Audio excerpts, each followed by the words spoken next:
अस्सलाम वालेकुम जी। लो जनाब असी ना नाले पट्ठे वड्ढने वास्ते आए हैं ते नाले सुबह सुबह मैं कहा जनाब मेरी अपने लगदे नाल जनाब मेरी गपशप भी हो जाती है। राती जनाब मेरी बहस हो रही सी औरत दे जनाब मेरी बारे च कि भाई औरत एक ऐसी हस्ती का नाम है, ऐसी आसमाना वाले रब ने इनू इज्जत बख्शी है कि यकीन करो कि दुनिया के उत्ते कोई ऐसी चीज़ नहीं है जिहड़ी औरत के बराबर होवे। लेकिन औरत नू बेचारी नू इस गल का पता ही नहीं, औरत नू इस गल की खबर ही कोई नहीं है भी कि अगर औरत ना होवे तो मर्द कित्थों आया। यानी एक औरत जिहड़ी है उहदे ही बदन दे विचों एक मर्द पैदा होंदा ना। औरत की इन्नी रिस्पैक्ट है, इन्नी इज्जत है। वैसे कोई चंद लोग ऐसे बदबख्त ने असी उन्होंने आखांगे कि जोड़े इन्हां दी रिस्पैक्ट नहीं करते या मुआशरे दे विच उन्हां दी सोच इस तरह की है या जमाना जैलीयत के जरासीम अजे भी थोड़े थोड़े किरे किरे महसूस होंदे ने। तो एक अलग बात है, उहदे ते बहस नहीं की जा सकती। वो ना ही कोई वो हतमी फैसला है और ना ही कोई वो दुनिया के उत्ते उन्हां दे दुनिया चल रही है। वो तो चंद लोग उन्हां दे विच फिर अगर बहस करांगे तो फिर औरतां घट ने। उहदे विच ऐसियां ऐसियां औरतां ने जिन्हां दा जनाब मेरी ज़बान तो ना लैना भी जुर्म है। तो इस वास्ते इस गल नूं नहीं देखना कि बई फलाना मर्द जिहड़ा है उन्हें इस तरह कीता। मर्दां दे विच भी जनाब मेरी बेशुमार किस्म दी खामियां ने और औरतों विच भी बेशुमार। लेकिन असल चीज़ है आसमान वाले रब ने किन्नू किन्ना दर्जा दिता है, सोचने वाली यह गल है। और अगर तुसीं यह समझ जाओ कि भी अल्लाह ताला ने अगर औरत नू इतनी ज़्यादा एक माँ के रूप दे विच उहदे पैरां थले जन्नत रख दी। एक भैन जनाब मेरी ऐसी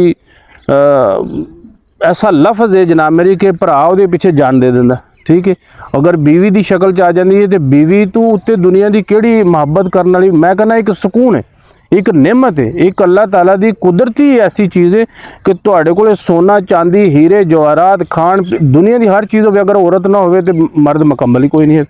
उन्होंने किसी चीज़ ना सुकून नहीं आ सकता जब तक वो कोले औरत ना हो। और औरत तो बगैर वो अधूरा है। ठीक है, तो जे अगर बीवी की शक्ल में तुसी देखी जाए तो तुसी देख लो जनाब मेरी दुनिया के उत्ते बेशुमार ऐसियां आसमाना वाले रब ने जनाब मेरी इज्जतों तो नवाजिया कि औरत नूं कितनी इज्जत दी जाती।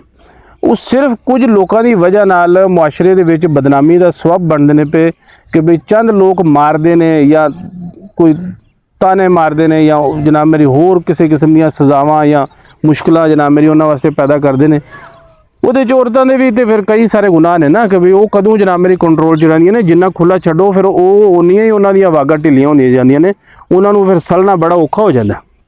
वो थोड़ी बहुत कुत्तिया जिहड़ी हुंदी है वो मुआशरे का हिस्सा है। ठीक है, और इन्नी कर इजाजत भी है जे अगर इजाजत अल्लाह नूं सारी गल दा पता है, अल्लाह ताला कोई गलत फैसले नहीं कर सकता है। भी अल्लाह ने जिहड़ी चीज़ की जिथे इजाजत दी है उत्थे फिर दी है, उन्होंने भी पता है कि भी इन्होंने काम पुठे सीधे करने ही ने। ठीक है, अज दी नहीं। लिहाजा असल मौजू ते आ जाने कि भी असी चाह रहे थे कि भी जड़ा ना राती भाई होरी कह रहे थे कि भी जनाब मेरी यकीन करो औरत का घर दे विच इन्ना जबरदस्त किस्म का किरदार है कि मर्द सोच भी नहीं सकता। देखो जी, घर की सुबह उठदे जनाब मेरी बिस्मिल्लाह करके नमाज़ पढ़नी, उन्होंने जनाब मेरी नमाज़ पढ़ के उस तो बाद घर दे किचन दे विच कितना काम होंदा। किचन तो उन्होंने जनाब मेरी बेचारियां ने इतों तक 8-9 बजे तक जनाब मेरी काम करते रहना कि बच्चे जनाब मेरी स्कूल भेज गए, फिर बच्चे स्कूल तो बाद फिर घर की सफाई शुरू हो जानी। मर्द चलो बाहर टुर गया अपनी ड्यूटी से, फिर उस तो बाद दोपहर नूं फिर दोपहर का खाना तैयार करना है, फिर कपड़े, फिर यानी शाम तक उन्होंने थकिया टुटिया किसी तरह उंज औरत वेलम वेली। ठीक है, कोई काम नहीं आता जी है किहड़ा काम वो दसन दा कि भी रात नूं फिर उन्हें जनाब मेरी मर्द ने बाहरों आना, फिर वही जनाब मेरी रिस्पैक्ट करनी है, वह जुत्ती कपड़ा, वह मंजी बिस्तरा, वह खाण पीन, वह फिर उन्होंने सुकून। ये सारिया चीज़ां औरत के उत्ते डिपेंड की जांदियां ने कि भी औरत अगर सही अगर तुहानूं मिल गई है ना, मैं तुहानूं आखिरी गल दसना, औरत अगर तुहानूं सही मिल गई है खुदा की कसमें समझ लो कि दुनिया के उत्ते जन्नत है।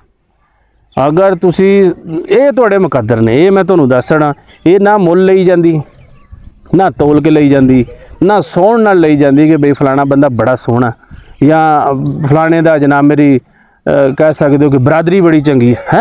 कोई होंदा ना फलाना जट गुज्जर राणा जनाब मेरी, ऐसी कोई गल नहीं। गल मुकद्दरां दी, जे मुकद्दर चंगे होण तो मैं समझना कि औरत तुहानूं अगर सही मिल जाती है, भावें वो हुण माड़ी गल है, भावें मसलियां दी होवे, ਅਗਰ ਜੇ ਔਰਤ ਤੁਹਾਨੂੰ ਮਿਲ ਗਈ ਚੰਗੀ ਤੇ ਸਮਝ ਲਓ ਦੁਨੀਆ ਜੰਨਤ ਹੈ। ਫਿਰ ਤੁਹਾਨੂੰ ਅਗਲੇ ਜਹਾਨ ਦੇ ਨਜ਼ਾਰੇ ਇੱਥੇ ਥੋੜ੍ਹੇ ਥੋੜ੍ਹੇ ਮਹਿਸੂਸ ਹੋਣੇ ਸ਼ੁਰੂ ਹੋ ਜਾਣਗੇ ਕਿ ਵੀ ਵਾਕਈ ਜਿਹੜਾ ਨਾ ਸਕੂਨ।